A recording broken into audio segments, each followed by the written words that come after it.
Hashtag the human protected her child. Part 1. The Zarathian Empire had ruled the galaxy for 3,000 years. Their crystal spires stretched across countless worlds, their bioships patrolled every hyperspace lane, and their queen commanded absolute obedience from a trillion subjects. But they had never encountered anything quite like humanity. Captain Sarah Chun stood in the observation deck of the human transport vessel New Dawn, watching the massive Zarathian interceptor approaching through the viewport. Her daughter Emma, barely 6 years old, pressed against her leg, clutching a worn stuffed rabbit. The child's eyes were wide with curiosity rather than fear. She didn't yet understand the danger they were in. "Mama, are those the pretty crystal people you told me about?" Emma whispered, pointing at the alien ship that sparkled like a jewel against the starfield. Sarah's jaw tightened. "Pretty, yes, but also deadly. The Zarathians had intercepted their ship 3 hours ago, demanding they submit to boarding and inspection. What they would find in the cargo hold would mean death sentences for everyone aboard, including her daughter." The transport New Dawn carried 847 human refugees fleeing the destroyed colony of Kepler, 438b. The Zarathians had arrived without warning, their bioweapons turning the lush farming world into a poisoned wasteland in mere hours. Sarah had been off-world when it happened, returning to find nothing but ash and the scattered survivors who had managed to escape in whatever ships they could find. Among those survivors were 37 children, all now orphaned, all now under Sarah's protection as the senior surviving Colonial Guard officer. Emma was the youngest. The intercom crackled to life with the cold, melodic voice of the Zarathian commander. "Human vessel, prepare for immediate boarding. Resistance will result in molecular dissolution." Sarah looked around the cramped observation deck at the other adults. Farmers, teachers, shopkeepers, all looking to her for answers she didn't have. They had nowhere to run. Their ship was old, slow, and armed with nothing more than mining lasers. The Zarathian interceptor could vaporize them with a thought. But surrender meant certain death, too. The refugees had managed to salvage something from Kepler, 438b, before fleeing, a cache of ancient technology they discovered in deep mining operations. The artifacts were clearly non-human in origin, far older than any known civilization. The Zarathians had been systematically destroying human colonies specifically to search for such relics, claiming them as property of the Empire. If the boarding party found the artifacts, they would execute everyone who had touched them. Zarathian law was absolute. Only the pure-blooded elite could handle the ancient technologies. Any lesser species found in possession of such items faced immediate termination. Emma tugged on Sarah's uniform. "Mama, why you look scared?" "You're never scared." Sarah knelt down, meeting her daughter's trusting gaze. "How do you explain to a 6-year-old that the universe is ruled by beings who see her as less than an insect? How do you tell a child that her very existence is considered an abomination by creatures who decide the fate of worlds?" "I'm not scared, sweetheart. I'm just thinking very hard about how to keep everyone safe." Through the viewport, Sarah watched as the Zarathian ship extended crystalline docking tubes toward their vessel. The aliens moved with the terrifying grace of predators who had never known defeat. Their ships were grown rather than built. Their weapons were living things that fed on the life force of their targets. And their queen was said to be immortal, a being of such power that she could reshape matter with her thoughts alone. Humanity had only made contact with the Zarathian Empire 18 months ago. The first meetings had gone well enough, cautious but civil exchanges, trade discussions, even cultural exchanges. The humans had been thrilled to discover they weren't alone in the universe. The Zarathians had seemed equally curious about these new beings who had somehow developed faster-than-light travel without their knowledge. But then the artifacts started surfacing on human worlds. Ancient ruins, buried technologies, fragments of a civilization that had vanished eons before either humans or Zarathians had achieved spaceflight. The Queen's attitude had changed overnight. Suddenly, humans weren't potential allies or trading partners. They were thieves, defilers, creatures who had stolen what belonged to the Empire by divine right. The war, though the Empire never called it that, had lasted exactly 47 days. 16 human colonies destroyed, their populations scattered or killed. Earth itself was under quarantine, surrounded by Zarathian bioships that monitored every transmission, every ship movement. Humanity's brief moment as a spacefaring species seemed to be coming to an end. Sarah felt the ship shudder as the docking tubes made contact. In minutes, Zarathian soldiers would board their vessel. They would search every compartment, scan every person, and when they found the artifacts hidden in the cargo hold, they would begin the executions. But, looking down at Emma's trusting face, Sarah felt something change inside her. Her daughter represented everything good about humanity: curiosity, hope, the belief that tomorrow could be better than today. The Zarathians saw only contamination to be cleansed. They would never understand what they were destroying. "Listen to me, Emma," Sarah whispered, taking her daughter's small hands in her own. "Remember what I taught you about being brave?" Emma nodded solemnly. "Being brave doesn't mean you're not scared. It means you do the right thing even when you are scared." "That's right. Now I need you to be very brave. Can you do that for me?" "Yes, Mama." Sarah stood and activated her communicator, broadcasting to every adult on the ship. "This is Captain Chun. In approximately 3 minutes, Zarathian forces will board our vessel. They're looking for the artifacts we recovered from Kepler. If they find them, we're all dead." She paused, looking around at the faces of her people. Farmers who had never held weapons, teachers who had never seen war, parents who just wanted their children to live. "I'm not asking anyone to fight. I'm telling you that I'm going to protect these children, starting with my own daughter. What happens after that is up to each of you." Through the ship's internal cameras, Sarah watched as the first Zarathian soldiers began flowing through the docking tubes. They moved like liquid mercury given form, their crystalline armor refracting the ship's lights into prismatic patterns. Each soldier stood nearly 8 feet tall, their elongated limbs moving within human grace. Where humans had eyes, the Zarathians had clusters of light-sensitive organs that could see across dozens of spectrums simultaneously. They were beautiful in the way that perfect predators are beautiful: elegant, efficient, and utterly without mercy. The lead soldier's voice echoed through the ship's corridors, translated by biolinguistic parasites that allowed real-time communication between species. "Humans of the vessel New Dawn, you will gather in your central cargo area for inspection. Any who resist or attempt to flee will be dissolved." Sarah watched as her people began moving toward the cargo hold, exactly where the artifacts were hidden. The Zarathians were either supremely confident or supremely cruel, forcing the refugees to stand in the very place that would condemn them. But as Sarah took Emma's hand and began walking toward what might be their deaths, she noticed something the Zarathians had missed. The artifacts weren't just ancient technology, they were responsive technology. Over the weeks since the evacuation, they had begun reacting to human presence, their surfaces warming at a touch, their internal lights pulsing in rhythm with human heartbeats. The refugees had assumed it was some kind of automatic activation system. But what if it was something more? What if the artifacts recognized something in humanity that the Zarathians, for all their advanced technology, couldn't see? What if the ancient civilization that had created these devices had been more like humans than like the Empire? As they reached the cargo hold, Sarah saw the Zarathian soldiers already beginning their systematic search.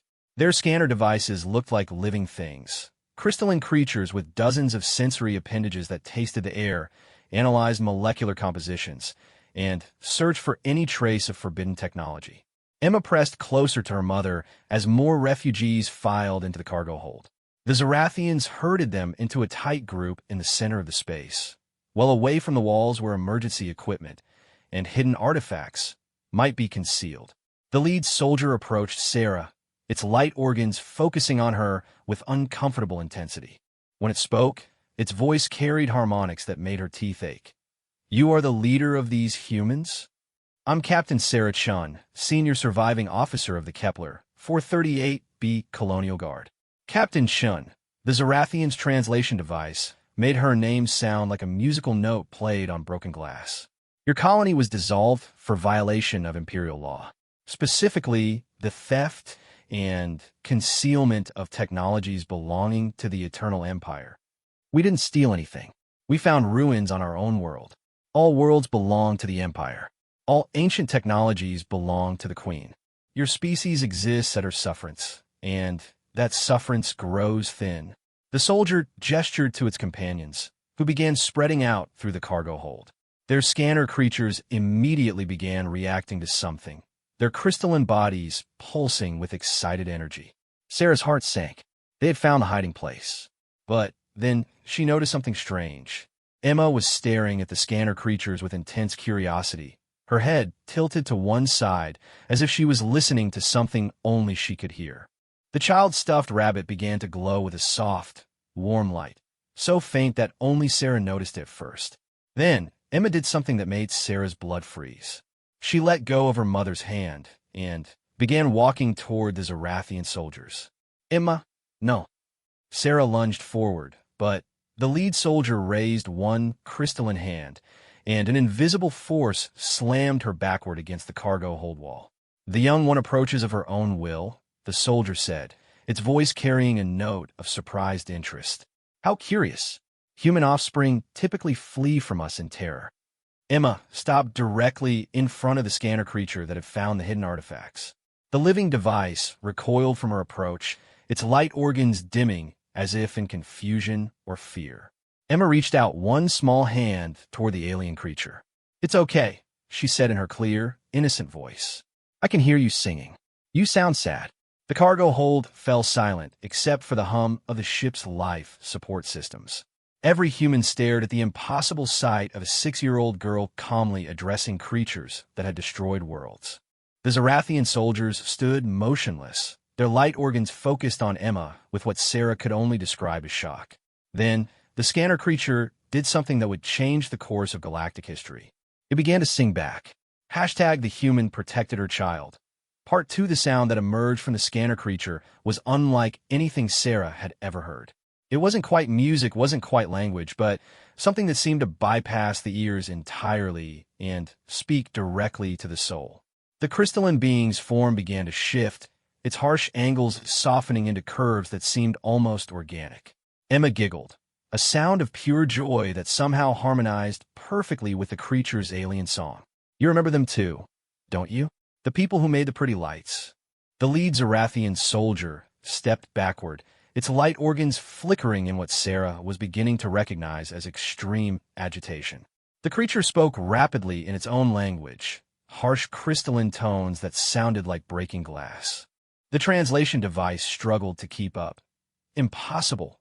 The inheritors, but they were destroyed, the queen confirmed. Emma turned to look at the soldier, her 6-year-old face serious in a way that made Sarah's heart ache. Your queen is scared of us. That's why she hurts people. But we're not scary. We just remember things differently than you do. The cargo hold erupted into chaos. The Zarathian soldiers began speaking rapidly among themselves, their harmonious voices creating a discordant symphony of alarm. Sarah could hear fragments through the translation system. Contact the matriarch immediately. Possible inheritor resurgence. The queen must be informed. But the scanner creature continued its strange song, and now other artifacts throughout the cargo hold began to respond. Hidden behind false panels and emergency equipment, the ancient devices began to glow with the same warm light that emanated from Emma's stuffed rabbit. The ship's hull itself started to vibrate in rhythm with the alien melody. Sarah fought against the force field, holding her against the wall, desperate to reach her daughter. The child stood calmly in the center of a phenomenon that was clearly terrifying beings who had conquered galaxies. But Emma showed no fear, only the kind of wonder she usually reserved for new toys or interesting bugs. Emma, come back to me, Sarah called out, her voice strained. The little girl looked over her shoulder at her mother, and Sarah saw something in her daughter's eyes that hadn't been there before, an ancient wisdom that seemed completely at odds with her young face. It's okay, Mama. They're not bad. They're just lonely. They've been sleeping for so long, waiting for someone to remember their songs. The lead Zarathian soldier raised a crystalline weapon, its bioluminescent patterns indicating it was charging for a killing shot. But before it could fire, the scanner creature moved between the soldier and Emma, its own form now pulsing with protective energy. Stand down, the soldier commanded its companion. That is not your purpose. The scanner creature responded with a complex pattern of lights and sounds that the translation system couldn't process. But somehow, Sarah understood the meaning. Asterisk, she is not the enemy. She is the key. Asterisk, the soldier's weapon wavered. For the first time since Sarah had encountered the Zarathian Empire, she saw one of their perfect soldiers display uncertainty. It spoke again, its voice carrying undertones of what might have been fear. The queen's wisdom is absolute. The inheritors were destroyed for the good of all civilization. This cannot be. Emma walked closer to the soldier, completely unafraid of the towering crystalline being that could dissolve her with a thought. Your queen forgot something important. The people who made these things, they didn't disappear. They just changed. They learned how to become something new. The child reached out and touched the soldier's armor with one small hand. The moment her fingers made contact, the crystalline surface began to change, its cold perfection softening into something warmer, more organic. The soldier stumbled backward, light organs wide with shock. What did you do to me? I helped you remember, Emma said simply. You used to be different too, before you forgot how to listen to the songs. Sarah watched in amazement as the change spread through the soldier's form. The rigid crystalline structure began to flow like water, revealing glimpses of something underneath, something that looked surprisingly organic. The other Zarathian soldiers backed away from their companion, raising their own weapons in alarm.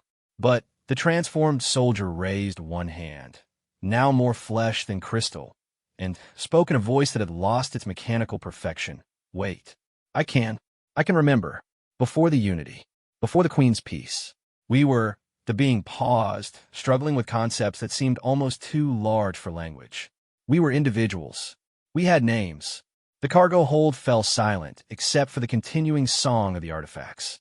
Sarah could feel the power building around them, ancient technologies responding to something in her daughter that they recognized.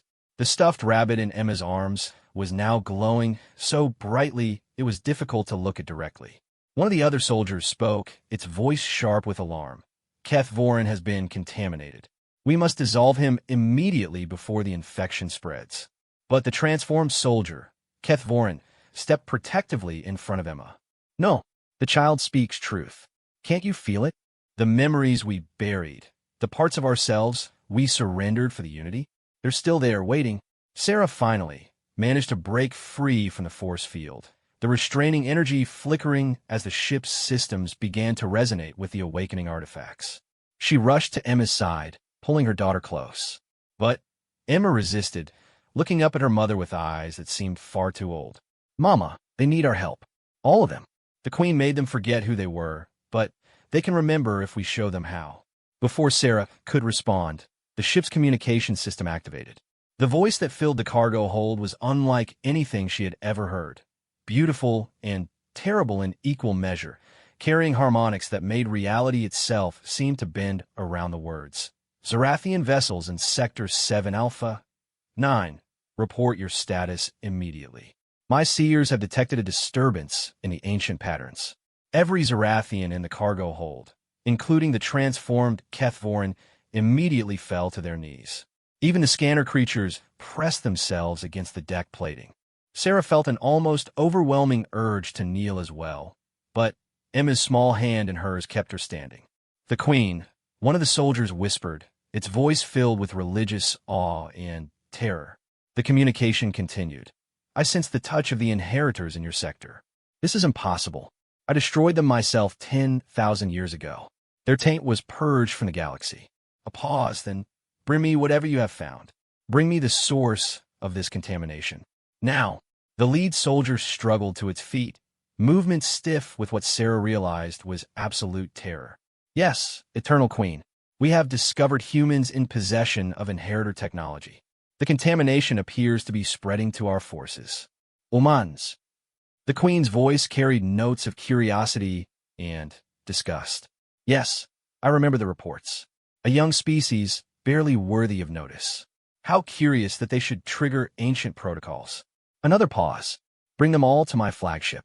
I will examine this phenomenon personally. The communication cut off, leaving the cargo hold in stunned silence. Sarah looked around at the faces of her people, farmers and teachers who now faced the prospect of being dragged before the most powerful being in known space. Some were crying. Others stared blankly ahead in shock. But Emma stepped forward, addressing the Zarathian soldiers with the calm confidence of someone much older. You don't have to take us to her. You can choose something different now that you remember. Keth Vorin looked down at the child, his transformed features showing emotions that no Zarathian had displayed in millennia. Little one, the Queen's word is law. To disobey her is to face dissolution, not just death, but complete erasure from existence. But you're not the same person who would have obeyed her without question, Emma pointed out. You remember your name now. You remember what you were before she changed you. That means you can choose. The scanner creature beside Emma began singing again, its melody more complex now, carrying harmonies that seemed to awaken something in the other artifacts hidden throughout the ship. Sarah watched in wonder as her daughter, her 6-year-old daughter who still needed help tying her shoes, calmly explained concepts of free will and choice to beings who had ruled the galaxy since before humans had discovered fire. And, incredibly, they were listening. The other Zarathian soldiers began to show signs of change as well. Their crystalline forms flickered between states, revealing glimpses of the organic beings they had once been. Sarah realized that what she was witnessing wasn't just first contact between species. It was the resurrection of an entire civilization that had been suppressed for thousands of years. But she also knew that the Queen would not allow this transformation to continue. The most powerful being in the galaxy was already dispatching forces to capture them. And when she discovered what was happening here, her response would be swift and terrible. Sarah looked down at her daughter, still holding that glowing stuffed rabbit, still smiling up at creatures that could reshape matter with her thoughts. Emma had somehow awakened something that the Queen had spent millennia trying to destroy. But awakening it and protecting it were very different things. The ship shuddered as massive bio-ships began emerging from hyperspace around them. Sarah could see them through the cargo hold's viewports, living vessels that dwarfed their transport by orders of magnitude, their organic hulls pulsing with the rhythms of vast alien hearts. The Queen's fleet, Kethvorin whispered, his transformed voice carrying notes of ancient fear. She comes herself. Emma squeezed her mother's hand and looked up with the trusting smile that had carried them through every crisis since leaving Kepler for 38B. Don't worry, Mama. We're going to meet the Queen now, and I'm going to help her remember something very important. Sarah stared at her daughter, this impossible child who spoke to alien artifacts and transformed conquering soldiers with a touch, and realized that everything she thought she knew about humanity's place in the universe was about to change forever. Hashtag the human protected her child. Part 3, the Queen's flagship was less a ship than a small moon given consciousness and purpose. Its biomechanical surface stretched for kilometers in every direction, covered with breathing ports that exhaled clouds of luminescent gas into space. As the human transport was drawn into its hangar bay by invisible force beams, Sarah felt like Jonah being swallowed by a whale made of living crystal and nightmares. Emma pressed her face against the viewport, watching the organic walls of the hangar pulse with their own inner light. It's beautiful, Mama, but so sad. Can you hear it crying? Sarah couldn't hear anything except the rumble of the transport's engines and the fearful whispers of the other refugees. But she had learned to trust her daughter's perceptions, especially after watching Emma transform as a Zarathian soldier with nothing more than a touch and honest words. The transformed Kethvorin stood nearby, his form still shifting between crystalline armor and something more organic. The other Zarathian soldiers from the boarding party remained in their original forms, but Sarah could see cracks appearing in their perfect surfaces, literal and metaphorical fractures as suppressed memories struggled to surface. The Queen will see the contamination immediately, one of them said, its voice tight with fear. She has ways of reading thoughts, of seeing through to the core of any being. The changes in Kethvorin cannot be hidden. Emma turned from the viewport and walked over to the frightened soldier. You're scared because you can feel yourself starting to remember too. But remembering isn't bad. It just hurts because you've been sleeping for so long. The soldier recoiled from Emma's approach, but not quickly enough. Her small hand brushed against its crystalline leg, and the same transformation that had affected Kethvorin began to spread. The soldier stumbled, its perfectly modulated voice cracking as it spoke. No, I am Vintalith of the Fourth Ascension. I serve only the Unity. I cannot. The words dissolved into something between a sob and a song as memories flooded back. Sarah watched in amazement as her 6-year-old daughter calmly assisted in what could only be described as the resurrection of an extinct species. The Zarathians weren't conquerors who had subjugated their own people. They were the surviving victims of a conquest so complete that they had forgotten their own identities. The transport ship settled into the hangar with a barely perceptible thump. Through the walls, Sarah could feel the massive presence of the Queen's flagship humming around them like a living thing.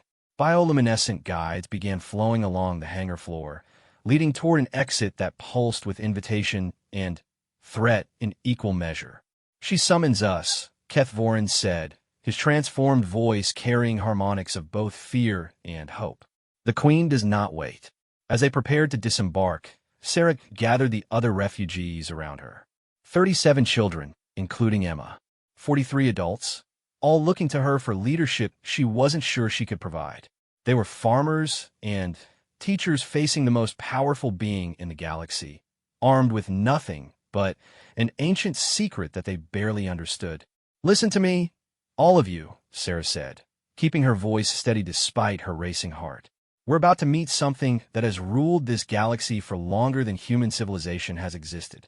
She sees us as insects, as contamination to be cleaned away. But Emma has shown us something important. The Zarathians aren't our enemies. They're prisoners, just like we are." She looked down at her daughter, still holding that impossibly glowing stuffed rabbit. "I don't know what's going to happen in there, but I want everyone to remember that we're human. We don't surrender. We don't give up. And we protect our children." The refugees nodded, many wiping away tears. They were scared, terrified, really, but they were also determined. Sarah felt a surge of pride in her species. Faced with impossible odds, humans didn't break. They adapted. They endured. They found ways to keep hope alive even in the darkest circumstances. The transport's exit ramp lowered with a hydraulic whisper. Beyond lay a corridor that seemed to stretch into infinity, its walls lined with bioluminescent artwork that told the story of the Zarathian Empire's rise to power. But as they walked deeper into the ship, Sarah began to notice gaps in the narrative, blank spaces where something had been deliberately removed from the visual record. Emma skipped alongside the group, apparently untroubled by their dire circumstances. She pointed at the blank spaces in the artwork with innocent curiosity. "Look, Mama, someone erased part of the story, but you can still see where it used to be." Keth Vorin followed Emma's gaze and stumbled as more memories surfaced. "The Inheritor Wars," he whispered. "We called them the First Peace, but that's not what they were. They were—" He stopped, pressing transformed hands to his temples as conflicting memories battled in his mind. "A genocide," Emma said simply. "The Queen was scared of people who could make things sing like we do, so she made everyone forget they existed." The corridor opened into a vast chamber that defied the physics of spaceship construction. The ceiling stretched impossibly high, supported by pillars that looked like crystallized songs made visible. At the center of the space sat a throne carved from a single massive diamond, and upon that throne sat the Queen of the Zarathian Empire. She was beautiful in a way that made Sarah's eyes water to look at directly. Her form seemed to shift between states of matter, sometimes crystalline, sometimes organic, sometimes pure energy contained in a vaguely humanoid shape. When she spoke, her voice came from everywhere at once, carried by harmonic frequencies that made the chamber's walls resonate. "So, the contaminated ones approach my presence." The Queen's gaze swept over the group of humans, and Sarah felt that ancient intelligence weighing and measuring each of them. When those impossible eyes settled on Emma, the child simply waved and smiled as if greeting a neighbor. "Hello, Your Majesty. You're very pretty, but you look tired." The chamber fell silent except for the harmonic humming of the biomechanical walls. Sarah held her breath, certain that her daughter's casual greeting would result in immediate death for them all. No one spoke to the Queen of the Zarathian Empire as if she were a normal person.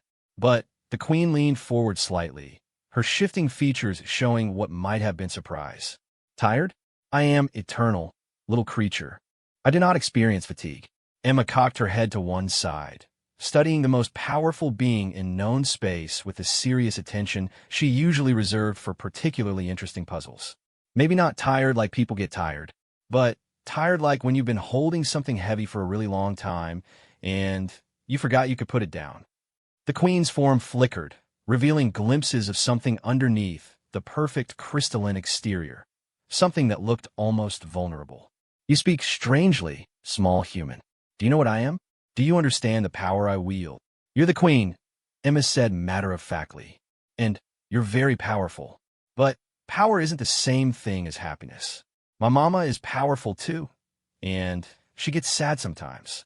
Sarah wanted to silence her daughter before her innocent observations got them all killed, but she found herself frozen by the intensity of the queen's attention. This conversation was clearly important in ways she couldn't yet understand. The queen rose from her throne, her form towering over the small group of humans. As she moved, the chamber's walls pulsed with reflected light, creating patterns that reminded Sarah of a heartbeat. Your offspring shows unusual courage, Captain Chun, or perhaps unusual foolishness. Does she not fear me? She doesn't fear much of anything, Sarah admitted. Sometimes I think she doesn't understand that the universe can be dangerous. Oh, I understand about danger, Emma interjected, walking closer to the throne despite her mother's whispered protests. But I also understand about loneliness. And you're the loneliest person I've ever met. The queen's form solidified, becoming more crystalline and imposing. I'm never alone. I command 1 trillion subjects across 1,000 worlds. I am the center of an empire that spans galaxies. Emma nodded thoughtfully. But commanding people isn't the same as being friends with them. And if everyone's too scared to tell you the truth, then you're still alone even when you're surrounded by people. The transformed Zarathian soldiers watched this exchange with growing amazement. Sarah could see more cracks appearing in their crystalline forms as the queen's own suppressed emotions began to resonate through the chamber. The artifacts hidden in Emma's stuffed rabbit pulsed in harmony with something deep within the flagship itself. You carry inheritor technology, the queen said, her attention shifting to the glowing toy. Impossible devices that respond to thought and emotion rather than logic and force. I destroyed their creators to prevent the chaos such technology would bring. But they weren't chaotic, Emma said, hugging her rabbit closer. They were just different. They believed that everybody should get to choose their own path instead of following someone else's rules all the time. The queen's expression, if her shifting features could be called an expression, darkened with ancient anger. Choice is chaos. Individual will lead to conflict, suffering, the destruction of order. I brought peace to this galaxy by eliminating the sources of discord. Emma looked around the vast chamber, taking in the perfect crystalline architecture, the biomechanical servants that moved with clockwork precision, the absolute order that the queen had imposed upon everything in her domain. But peace isn't the same thing as being happy either. And if you have to hurt people to make them peaceful, then maybe they're not really peaceful at all. The queen descended from her throne, approaching Emma with movements that seemed to bend space around her. Sarah tensed, ready to throw herself between her daughter and certain death. But Emma stood her ground, looking up at the most powerful being in the galaxy with the same fearless curiosity she brought to everything else in her young life. You would dare question 10,000 years of perfect order? The queen asked, her voice carrying harmonics that made the chamber walls crack. Emma reached out and touched the queen's crystalline hand with her small fingers. I'm not questioning your order, your majesty. I'm just wondering if you ever get tired of being the only one who has to make all the decisions all the time. That must be really hard. The moment Emma's skin made contact with the queen's form, everything changed. The human protected her child. Part 4. The transformation that swept through the queen was unlike anything Sarah had witnessed with the Zarathian soldiers. Where Keth Vorin and the others had shown cracks in their crystalline forms, the queen seemed to explode with suppressed memories and emotions. Her perfect facade shattered like glass, revealing something underneath that was ancient beyond measure and heartbreakingly vulnerable. She collapsed to her knees, bringing her face level with Emma's, and for the first time in 10 millennia, the queen of the Zarathian Empire wept. The tears were not water, but liquid light, streaming down crystalline cheeks that were becoming more organic by the moment. Each drop that hit the chamber floor bloomed into complex patterns of memory, visual echoes of a past that had been deliberately buried. What have I done? The queen whispered, her voice losing its harmonic perfection, and becoming something achingly human. What have I become? Emma reached up with both hands to cup the queen's face, her small fingers gentle against skin that was transforming from crystal to flesh. You've been sleeping for a really long time, but it's okay now. You can wake up. Sarah watched in stunned amazement as the most powerful being in known space allowed herself to be comforted by a 6-year-old human child. Around the chamber, the biomechanical walls began to pulse with new rhythms. Not the clockwork precision of enforced order, but the complex, chaotic, beautiful rhythms of life choosing its own path. The queen's memories, released after millennia of suppression, began manifesting as holographic images throughout the chamber. Sarah saw glimpses of ancient history that no living being remembered, worlds where crystalline and organic life had evolved together in harmony, where technology and nature had found perfect balance, where individual choice and collective wisdom had created societies of unimaginable beauty. And then she saw the moment it all began to die. The young queen, barely more than a child herself, stood over the body of her murdered family, her crystalline form racked with grief and rage. The Inheritor Wars hadn't been about bringing order to chaos. They had been about preventing anyone else from experiencing the pain of loss by eliminating the possibility of individual attachment. I was trying to stop the hurting, the queen said, her voice breaking as the memories flooded back. When you love someone, you can lose them. When you choose your own path, you can choose wrong. I thought if I made all the choices, if I controlled everything, then no one would ever have to suffer like I did. Emma nodded with the serious understanding of a child who had also lost everything. But when you try to stop all the sad things, you stop the happy things too. And then everybody hurts in a different way. Through the chamber's viewports, Sarah could see the effect of the queen's transformation spreading throughout the massive flagship. Biomechanical systems that had run with perfect efficiency for thousands of years began to fluctuate as suppressed organic components remembered their original purposes. Zarathian crew members throughout the ship stumbled as their own buried memories began to surface. But, more importantly, Sarah could see the effects spreading beyond the flagship itself. Throughout the assembled fleet, lights began flickering in new patterns. Ships that had moved in perfect formation began to drift slightly apart as their organic components asserted individual will. The rigid order of the Zarathian Empire was beginning to crack along fault lines that had been hidden for millennia. Your Majesty, one of the chamber's biomechanical servants called out, its voice showing the first signs of individual personality in thousands of years. The fleet is requesting instructions. Many vessels are reporting system anomalies. The queen, still kneeling beside Emma, still allowing the child to hold her face, laughed through her tears. It was a sound of pure wonder, as if she had forgotten that laughter was possible. They're not anomalies, Velsarin. They're choices. For the first time in 10,000 years, my people are remembering that they can choose. The servant, Velsarin, apparently, flickered between mechanical perfection and organic uncertainty. But without central control, without the unity, how will the Empire function? Emma looked up at the transformed being with bright eyes. Maybe it doesn't have to be an empire anymore. Maybe it can just be a place where people live together and help each other. Sarah felt a surge of pride in her daughter, mixed with terror at the implications of what was happening. They were witnessing the collapse of the greatest empire in galactic history, triggered by a 6-year-old's simple observation about loneliness and choice. The consequences would ripple across thousands of worlds, affecting trillions of lives. But before anyone could begin to process the full scope of the change, alarms began sounding throughout the ship. The harmonious tones of Zarathian alert systems mixed with something else, discordant notes that spoke of systems in conflict, of organic and mechanical components pulling in different directions. Your Majesty, Velsarin said, its form now more organic than mechanical. Long-range sensors are detecting massive hyperspace disturbances. It appears that the transformation is spreading to distant worlds. Some planetary governors are resisting the change. The Queen rose slowly, her transformed features showing emotions that had been suppressed for eons. Fear, hope, determination, and something that Sarah realized was parental protectiveness all warred across her face as she looked down at Emma. There will be civil war, the Queen said quietly.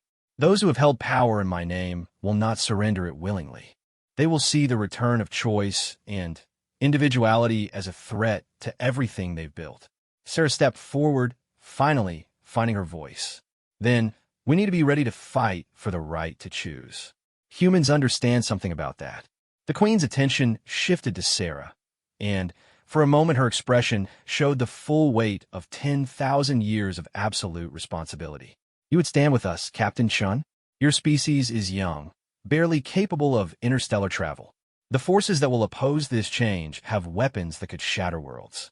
Sarah looked around at her people, the farmers and teachers and shopkeepers who had fled a dying world, the children who represented humanity's future, her daughter who had somehow awakened an empire with nothing more than compassion and honesty. My daughter started this transformation because she recognized something in you that your own empire had forgotten. If we run now, if we let others fight this battle alone, then we're saying that compassion doesn't matter when things get difficult. She took Emma's hand, feeling the warm pulse of the ancient artifacts still hidden in her stuffed rabbit. Besides, we're not as defenseless as we look. We have something that your empire forgot existed: the ability to awaken sleeping technologies through empathy rather than force. The Queen stared at Sarah for a long moment, then began to smile, an expression that transformed her features completely. Yes, the inheritor gift, the ability to create harmony between mind and matter, between individual will and collective purpose. I destroyed my own people to prevent the chaos I thought such gifts would bring. But perhaps there is another way. Emma tugged on the Queen's now organic hand. There's always another way. You just have to be brave enough to try it. Throughout the chamber, the transformed Zarathian soldiers began to sing, not the harmonious perfection of unity, but something messier, more individual, more alive. Their voices blended and separated, creating music that was beautiful precisely because it wasn't controlled. But even as Sarah felt hope beginning to bloom in her chest, she knew that the real test was yet to come. The Queen's transformation had been triggered by a moment of perfect empathy, but not every Zarathian would be willing to remember what they had lost. Some would fight to preserve the only system they had ever known, even if that system was built on the suppression of their own identities. The civil war that was about to tear the galaxy apart would be fought not just between armies, but between two fundamentally different ideas about what it meant to be alive. One side would fight for the safety of absolute order, the other for the dangerous freedom of choice. And somehow, a group of human refugees and their 6-year-old guide had ended up at the center of it all. "Your Majesty," Sarah said, her voice steady despite the magnitude of what she was about to propose, "if there's going to be a war over the right to choose, then humanity wants to stand with those who believe choice is worth fighting for." The Queen looked down at Emma, then back at Sarah, her transformed features showing wonder and gratitude in equal measure. "Then perhaps this galaxy is about to learn what humans call hope." Emma squeezed both her mother's hand and the Queen's, her young voice carrying absolute certainty. "It's going to be okay. The sleeping people are waking up, and when they remember how to choose, they'll choose to be happy." As if summoned by her words, the chamber filled with the sound of singing, not just from the transformed Zarathians present, but from across the ship, across the fleet, across the galaxy itself, as millions of suppressed voices remembered that they had something worth singing about. #The human protected her child. Part 5. 6 months later, Sarah stood on the observation deck of the newly renamed Liberation, watching the final battle of the Zarathian Civil War unfold in the space around the ancient homeworld. The ship that had once been the Queen's flagship now served as the mobile capital of what the former empire was calling the Free World Alliance. Emma sat cross-legged on the deck beside her, the stuffed rabbit in her lap, now serving as a conduit for coordinating communication between hundreds of awakened worlds. The child had grown in the months since the transformation began, not physically, but in ways that made Sarah's heart ache with pride and worry in equal measure. "Mama, the people on the third planet are scared," Emma reported, her voice carrying the serious tone she used when translating for beings across the galaxy.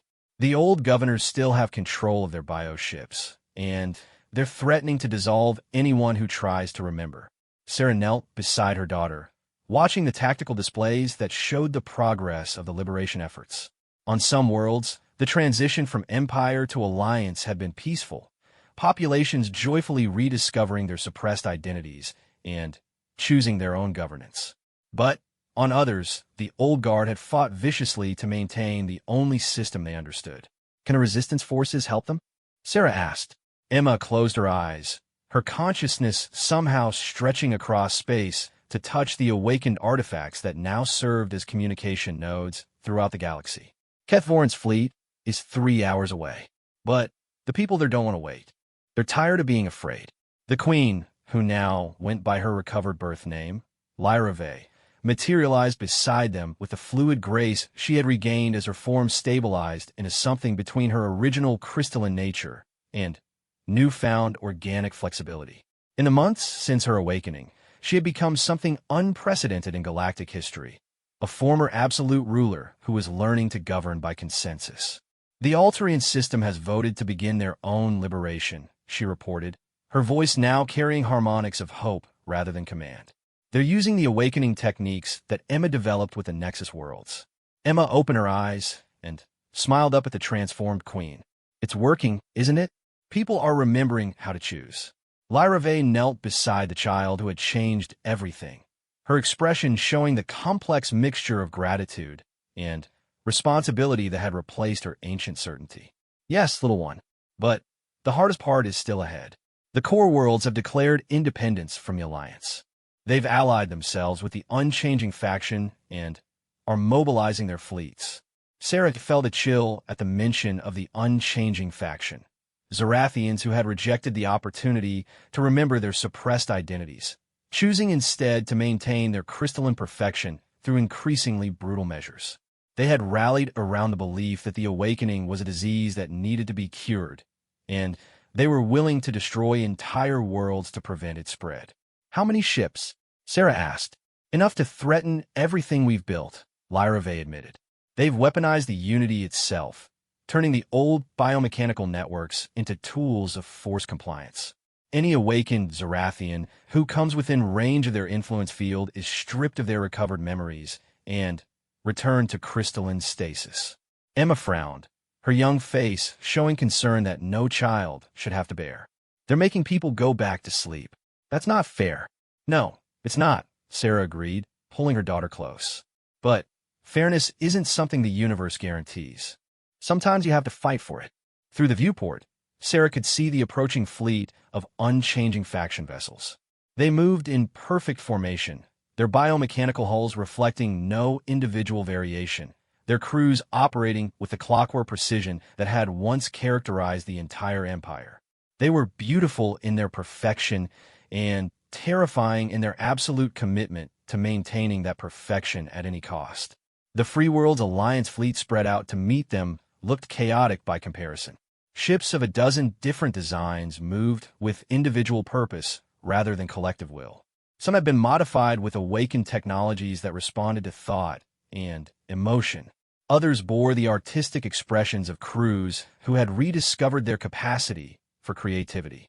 They were less coordinated than their opponents, but they were fighting for something more than order. All vessels, this is Captain Chun. Sarah spoke into the fleet communication system, her voice carrying across hundreds of ships to reach thousands of awakened beings. We're about to face an enemy that believes choice is chaos, that individual will lead only to suffering.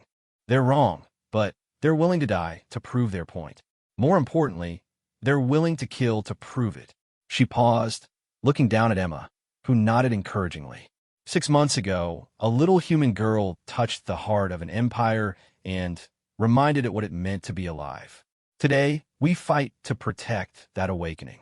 We fight not just for our own freedom to choose, but for the freedom of those who don't yet remember that choice is possible.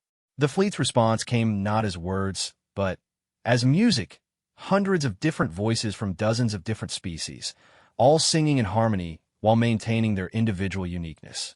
It was the sound of diversity unified by common purpose, and it made Sarah's eyes water with fierce pride. Emma stood up, still holding her stuffed rabbit, and walked to the viewport. As she placed her small hands against the transparent aluminum, the artifacts throughout the ship began to glow with warm light. I want to talk to them, she said simply. To our fleet. Sarah asked. No, Mama. To the sleeping people. They're not bad. They're just scared. Before Sarah could object, Emma's consciousness reached out through the awakened network, bypassing the communication systems of both fleets to touch the minds of the unchanging faction directly. On the tactical displays, Sarah watched as something unprecedented happened. The perfectly coordinated enemy fleet began to waver as individual ships received a message they hadn't heard in millennia. Emma's voice, somehow amplified across space itself, spoke with the clarity and honesty that had started this entire revolution. Hello, my name is Emma Chun, and I'm 6 3/4 years old. I know you're scared about people changing and making different choices, but being different doesn't mean being broken. It just means being yourself. The response from the unchanging faction was immediate and violent. Energy weapons began firing across space, their crystalline beams designed to shatter the biomechanical systems that allowed individual thought. But something strange happened as the weapons struck their targets. Instead of destroying the awakened ships, the energy seemed to be absorbed and transformed, converted into the warm light that had characterized every peaceful awakening. They're feeding the artifacts. Lyra breathed, her voice filled with wonder. The weapons are powered by suppressed organic energy. When they strike awakened systems, they're actually providing fuel for more transformations. Emma continued speaking to the attacking fleet, her small voice somehow carrying across the battlefield. You can stop fighting now. Your weapons can't hurt us anymore. But, more importantly, you don't have to be afraid. Choosing doesn't mean losing everything you are. It means finding out who you could become. On the tactical displays, Sarah watched as cracks began appearing in the unchanging faction's perfect formation. Individual ships began breaking away from the collective movement, their crystalline hulls flickering as suppressed memories fought to surface. The fleet commanders tried to maintain control, but they were fighting against the fundamental force that Emma had unleashed, the simple truth that every conscious being deserves the right to choose their own path. The battle that followed was unlike any conflict in galactic history. Instead of destruction, it was a contest of transformation. Each side fought to prove their vision of existence. One promoting perfect order through the suppression of individual will, the other celebrating the beautiful chaos of conscious choice. But the outcome was never really in doubt. Emma's gift, amplified by the awakened artifacts, and supported by the courage of beings who had rediscovered their capacity for hope, proved stronger than any weapon designed to enforce compliance. One by one, the ships of the unchanging faction began to sing. As the last holdout vessels joined the growing chorus of awakened voices, Sarah realized that they were witnessing the birth of something entirely new in galactic civilization. Not an empire built on conquest and control, but a true alliance of free beings choosing to work together for mutual benefit. Emma turned from the viewport, her young face glowing with the satisfaction of a job well done. Now everyone gets to choose, she announced. And most of them are choosing to be happy. Sarah scooped her daughter into her arms, holding her close as the celebration began throughout the fleet. Around them, beings who had been slaves to their own suppressed nature for millennia were learning what it meant to be truly free. What happens now? Sarah asked Lyra, who was staring out at the transformed galaxy with something approaching disbelief. Now we learn, the former queen replied. We learn how to govern without controlling, how to create order without suppressing chaos, how to be individuals while remaining connected to something larger than ourselves. Emma wiggled in her mother's arms until Sarah put her down, then walked over to Lyra and took her hand with the casual affection she showed to all her friends. It's going to be wonderful, the child said with absolute certainty. People are really good at figuring things out when you let them try. As if to prove her point, reports began flooding in from across the galaxy. Worlds that had been stripped of life by bioweapons were beginning to heal as awakened technologies learned to work with natural systems rather than dominating them. Species that had been uplifted into crystalline perfection were rediscovering their organic heritage. Civilizations that had been conquered and absorbed were choosing their own paths toward recovery. The galaxy was far from perfect. There would be conflicts, mistakes, and struggles as trillions of beings learned to exercise freedoms they had forgotten existed. But for the first time in 10,000 years, those struggles would be chosen rather than imposed. Sarah looked out at the stars, thinking about the journey that had brought them from the destruction of Kepler 438b to this moment of galactic transformation.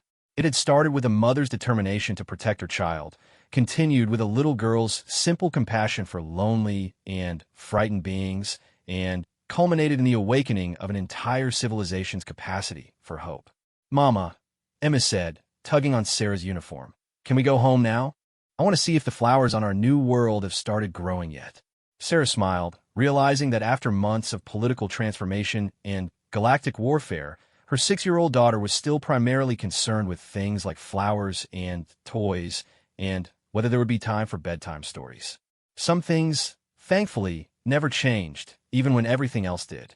"Yes, sweetheart, let's go home." As the Liberation began its journey toward the world that the human refugees had chosen for their new home, Sarah reflected on the most important lesson of their incredible adventure. Sometimes the most powerful force in the universe isn't advanced technology or superior firepower or the authority to command obedience.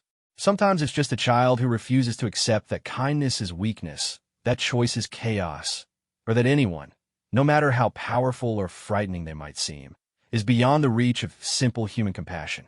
The galaxy was vast and full of wonders and dangers that humanity was only beginning to understand. But as long as there were children like Emma to remind them what it meant to be human, Sarah was confident that they would find their way among the stars. After all, they were very good at figuring things out when someone let them try.